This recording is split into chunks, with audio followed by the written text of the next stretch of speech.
आप सेवा का करते हो? दिव्य धाम आश्रम बागवानी में करते हैं। आपके साथ क्या हुआ? मेरे ये मार मनोज सैनिक मारा है ना। क्यों मारा? ये घास उठाने के लिए इसीलिए हो गया वो थोड़ी देर। वो पल्ली बिछा लिया। हम्म। अब मेरे कहता है तू फटाफट चढ़ा। हम बोले फटाफट चढ़ा नहीं भैया, तो आप उधर भी चढ़ाओ, हम इधर भी चढ़ाते हैं, फटाफट हो जाएगा। तो कहता है जो है तेरा घमंड हो गया, सेवा से डरता है। हम बोले भैया सेवा से मैं नहीं डरता हूँ भैया, आप डरते हो। या आप फटाफट करना है तो आप उधर भी चढ़ाओ, हम इधर भी चढ़ाते हैं। इतना ही तसला फट से चला दिया। मेरे को यहाँ मारा, रोड पर घसीट घसीट के हाथ फ्रैक्चर है ये आपका? हाथ फ्रैक्चर हो गया। इलाज कब हुआ इलाज आपका? 4 दिन के बाद हुआ है भैया। 4 दिन के बाद? हाँ जी। तो 4 दिन कुछ पूछा ही नहीं? कोई नहीं पूछा है। फिर बाद में इलाज बाद में फिर करने जब इलाज हुआ, पुलिस जब पुलिस पुलिस के धमकी उमकी दिए हैं तो। तब दिया? अब कहाँ हो इस समय? कहाँ है? अभी ये समय वो पीतमपुरा में रखे हुए हैं। दोबारा आ गए तो इधर? आपको दोबारा डर मुझे लगता है? डर लग रहा है भैया, अच्छा। कहीं फिर ना मारे। अच्छा। तो फिर न्याय नहीं मिला आपको? हमें न्याय नहीं मिला है, हमें न्याय चाहिए। आप किसी के दबाव में नहीं तो नहीं 14 हो? नहीं, किसी के दबाव में 14 लोगों को मारा है। आप किसी के दबाव में हो? हम किसी के दबाव में नहीं आपके है। आपको चाहिए कि न्याय मिलना हमें चाहिए? न्याय चाहिए अपनी बस। इच्छा से आप अपनी ये इच्छा से। बयानबाजी हाँ कर जी, रहे हाँ हो? जी, हम भाइयों के जहाँ हमें मारा है तो कोई बात नहीं है, कल भाइयों के सके भी मारा है। कल किसी उनका और भी को पीट सकता कल है। किसी और को भी पीट सकता है, उसका हमें इसकी गारंटी कौन इसका कोई कौन गारंटी कौन कौन ले नहीं रहा है? कोई गारंटी नहीं ले रहा है। अच्छा ठीक है, चलो। जय महाराज जी जय हमारे जी। अभी पकड़ा और जो घुमाया उसकी हड्डी टूट गई, और दूसरी तरफ लोहे का वो तसला पड़ा था, उठाया और उसके ये मारा। ठीक। अब वो पट्टी करवाता रहता है, और उसको मैंने समझाया, मैं कहा तू इनके पास जा ऊपर कि मैं तो मर जाऊंगा, मेरा क्या होगा, इलाज तो हो। वो लेके सरकारी हॉस्पिटल में जाते रहे, चमचे जाते रहे, 1.5-2 महीने इसी तरह से निकल गए। अब हुआ क्या कि 2-3 लोगों ने मिल के कहा, उस लड़के को भी मैंने समझाया, तो क्या कि भाई अगर इसके साथ काम करना है तो मैं नहीं करूँगा, मेरी सेवा कहीं और लगा दो। सेवा से मना नहीं कर रहा हूँ, लेकिन इस आदमी के होते हुए मैं सेवा नहीं करूँगा, मेरी सेवा लगा दो कहीं। उसने जाके बात कर ली, कहते ठीक है हम सोचेंगे। सोचा क्या कि जिसने मारा था उसको पीतमपुरा बुलाया, कई दिन वहाँ रखा, फिर उसको भोपाल ले गया। कौन? नरेंद्रानंद खुद। वहाँ छोड़ के आया, कोई 1 महीने 1.5 महीने बाद उसको वहाँ से बुला लिया वापस। फिर पीतमपुरा में रहा हफ्ता, फिर वहाँ से दिव्यधाम आ गया। अब वो दिव्यधाम है, और जिसको मार पड़ी है उसको भगाने की सोच रहे हैं।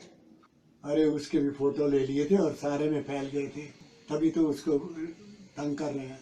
एक बात फिर बता रहा हूँ, ये पानी मांगे थे, इनको पानी देने वाला कोई नहीं मिलेगा, ये हालत होनी है इनकी, लिख के रख लो कहीं पे। ये मैं नहीं कह रहा हूँ, ये महाराज जी अंदर से बोल रहे हैं। अगर महाराज जी अब उठ के आ जाते हैं, इनको जूते पड़ेंगे। महाराज जी ने यूं दफा करना इनको, अंतर्यामी है ना, पता है ना उनको सारा कि क्या क्या हो रहा है। और अगर वो ना आए तो इनको पब्लिक खा जाएगी। आगे आगे ये होंगे, पीछे पीछे पब्लिक होगी, जिनका ये नोट पैसे इकट्ठे कर करके खा गए हैं। ये जो सारी दिल्ली में ज़मीनें खरीदी गई हैं, आपको बताया तो है कि आपके नाम से खरीदी, और इधर है, क्योंकि हम धर्म भीरू हैं, हम डर जाते हैं।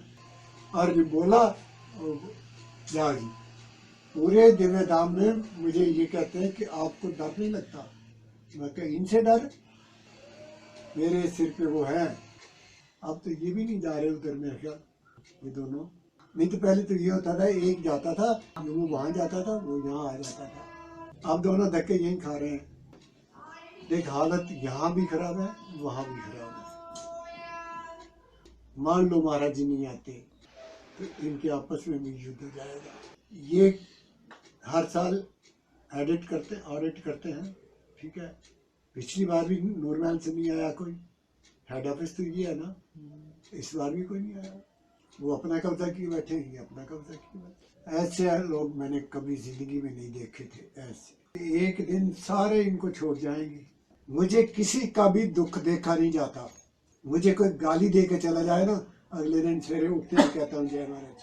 मैं इतना निकम्मा आदमी हूँ। राघवानंद महाराज जी के पास बैठा था, महाराज जी कहते हैं तू रात को सोता कहाँ है? कहता जी सुमित्रानंद के कमरे में। कहते हैं उससे बढ़िया जगह कोई नहीं है। महाराज जी कहते हैं जा। अरे उसको कंगला करके छोड़ दिया राजवानंद उसको, कि सारी प्रॉपर्टी उसकी हड़प कर गए 80 लाख रुपए की। पेपर तो सारे मैं देख चुका था। कहाँ भुगतेंगे, जब मरेंगे कीड़े पड़ते हुए दिखा दूंगा। एक दिन साधना करके हटाऊं, खुशी रहूं। आ गया, यूं हाथ पे लिखा हुआ है कुछ, आप रहते हैं इस कमरे में? मैं कहा हाँ। मैं कहा क्यों, क्या हुआ, कोई शिकायत पहुंची है? कहते नहीं। आज सवेरे महाराज जी पूरा राउंड लगा रहे थे, हर कमरे में देख रहे थे, सारे सोए हुए थे, एक आप साधना में बैठे थे।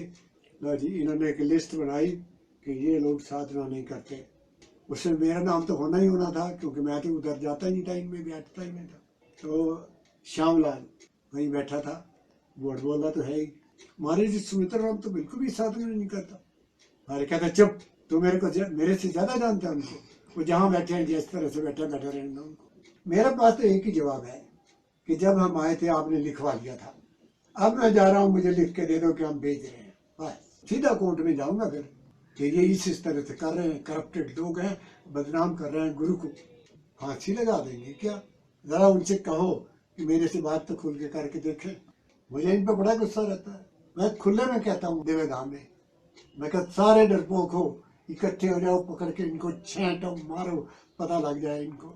रोते सब फिर रहे हैं, वो स्वामी जी हमारा क्या होगा? मैं कह डूब मरो, इकट्ठे हो जाओ, एक दिन घेर लो इनको। गट्स नहीं है, डरपोक लोग हैं। बहुत कोशिश कर ली मैंने, किसी पे इल्जाम लगाते हैं, लड़कियों को छेड़ रहा था, इनसे डर है कि ये हमें मरवा ना दे। ये बात सबके सामने आती है ना, फिर वो ऐसे ही सोच के चुप कर जाते हैं। फॉरेन कंट्री में एक को अनुभव हुआ है कि महाराज जी के शरीर पे कीड़े चल रहे हैं और उनका शरीर ऐसे हो गया है जैसे वो इंसान है ही। चींटियाँ और कीड़े तो वैसे ही सबको सारे कह रहे हैं चल रहे हैं। चींटियाँ इन्होंने मारा, पहले दिन ही मार दिया था, पहले ही कूलर चलाया, शरीर थोड़ा ठंडा हुआ, फिर इन्होंने गर्म पानी से नहला दिया, वो बिल्कुल ही अकड़ के यूँ हो गया हाथ। ये अब पता क्या कहते हैं, अरे काहे की समाधि, हमें तो उन्होंने बताया ही नहीं। पहले दिन क्या इसने रोना रोया था, यही था ना। ऊपर जाके बैठ के रोना शुरू कर दिया कि महाराज जी इतना बड़ा काम हमारे ऊपर सौंप के आप चले गए, हम इसको कैसे चलाएंगे। आंसू गिर रहे हैं, जब सीढ़ियाँ उतर रहा है, खिल खिल के दांत निकाल रहे लोगों को गले मिल रहा है। ये वही है, ये वही नरेंद्रानंद है। एक दिन ये खड़ा था, मैं हालांकि इसके नज़दीक बिल्कुल नहीं जाता हूँ ज़्यादातर। उस दिन दिमाग में पता नहीं क्या है, ये खड़ा है मोबाइल पे बात कर रहा है। जब इसने बात ख़त्म की, मैं कहा भैया जय महाराज, जय महाराज, कैसे हैं? मैं कहा जी ठीक हूँ, मैंने दांत नए लगवाए थे उन्हीं दिनों, दांत ठीक लग गए? मैं कहा बिल्कुल ठीक लग गए। 5000 रुपये लगे, आपने इन्हें यहाँ से तो किसी ने पूछा नहीं, यार साथ में क्या दिया?